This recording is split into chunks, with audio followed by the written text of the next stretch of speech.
আপনারা অনেকেই মনে করেন লাইফস্টাইল মানতে গেলেই লাখ লাখ টাকা লাগবে। এই ধারণাটা সঠিক নয়। একজন রিস্কাওয়ালা তিনিও লাইফস্টাইল মানতে পারে। আমি বলবো লাইফস্টাইল মানার আগে জ্ঞান অর্জন করতে হবে।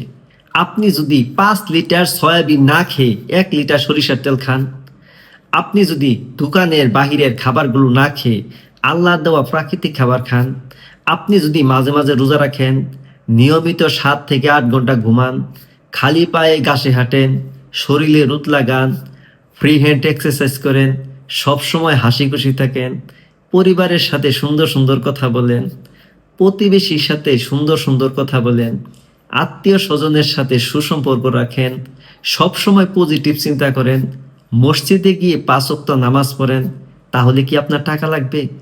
আসলে শয়তান আপনাদেরকে সবসময় দোকান মধ্যে রাখতে চায়। তিনি আপনাদেরকে নানান ধরনের সমস্যা দেখিয়ে লাইফস্টাইল থেকে দূরে রাখতে চায়।